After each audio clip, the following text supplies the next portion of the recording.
Fiction. The Dig. Cynan Jones, Granta. He got it round the neck with the tongs, and it struggled and grunted, and then the man swung it up and into the sack with this great output of strength.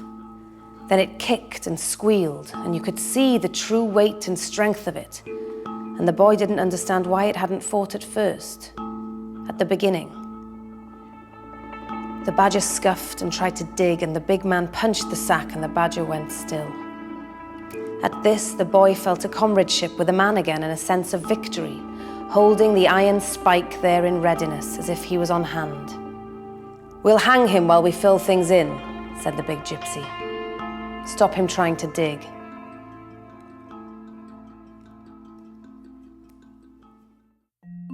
The Redemption of Galen Pike, Caris Davis, Salt.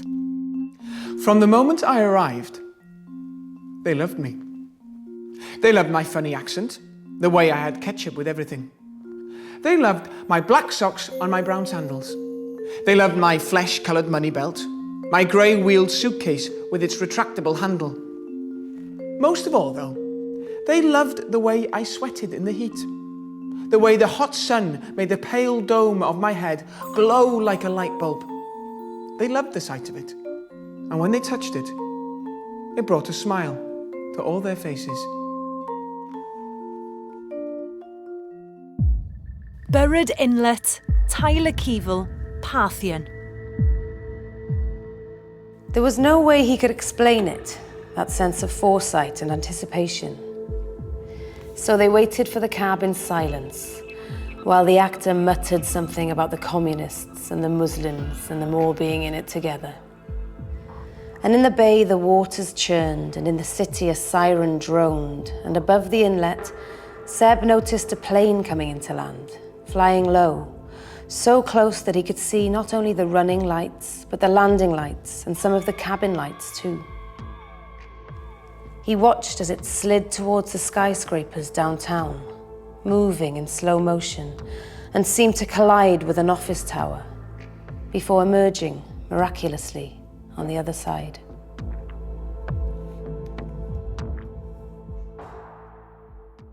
Roland Matthias Poetry Prize. My Family and Other Superheroes, Jonathan Edwards, Seren. Anatomy. These shoulder blades are Snowdon, the Brecon beacons. Walk gently on them.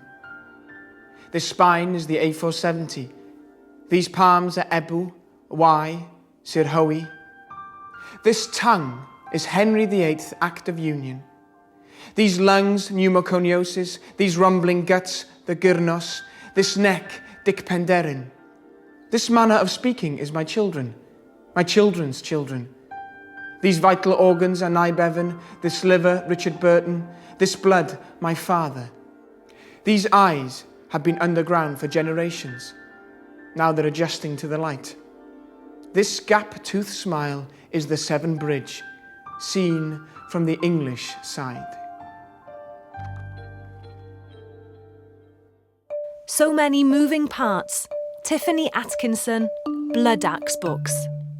Female reproductive system. What prepared us for the ram's head sunk in the swell of our hips, good convent girls?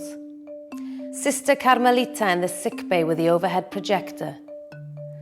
First the crampy blood bag, then its frilled impedimenta.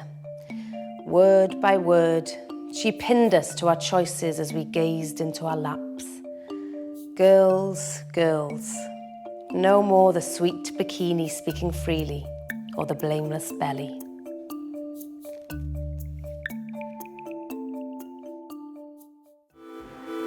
Telling Tales, Patience Agbabi, Canongate. Prologue, grime mix. On this route, Master Bus gets cerebral. Tabard Inn to Canterbury Cathedral, poet pilgrims competing for free picks. Chaucer tales, track by track. Here's the remix. From below the belt base to the top notch. I won't stop all the clocks with a stopwatch. When the tales overrun, run offensive or run clean out of steam, they're authentic, because we're keeping it real. Reminisce this, Chaucer tales were an unfinished business. Creative non-fiction. American Interior, Griff Rhys, Hamish Hamilton. John Evans was born on the 14th of April, 1770, at Gwredog Uchaf, a small holding perched on a damp slope outside Waun during the white heat of a particularly Welsh form of Methodist Reformation. His grandfather, Ivan Dafydd, not to be confused with the dubstep producer of the same name, of whom I am a direct descendant, was a learned preacher of some repute, as was his father, Thomas Evans, who was so popular that he could go on paid preaching tours to South Wales that lasted 6 weeks. But John, though immersed in Methodism, developed interests that would propel him in another direction entirely.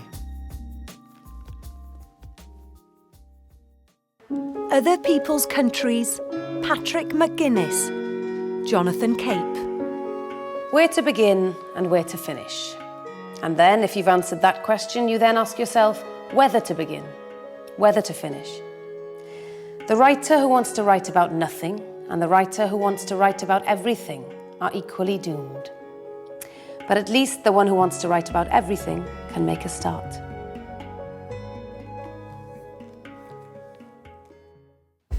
Down to the Sea in Ships, Horatio Clare, Chatto and Windus. It happened to be a drizzly November when I picked up Moby Dick and began to read. I soon found myself walking by the river through a winter evening and vowing I too would go to sea. It was a vow born from a desire without a beginning. When does a boy first think of taking ships with pirates? Or pirate hunters? And to this day, without an end. To leave the land, to know ships and sailors and their stories, to see the oceans in their vastness, to discover countries from their wharfs inwards. What a dream.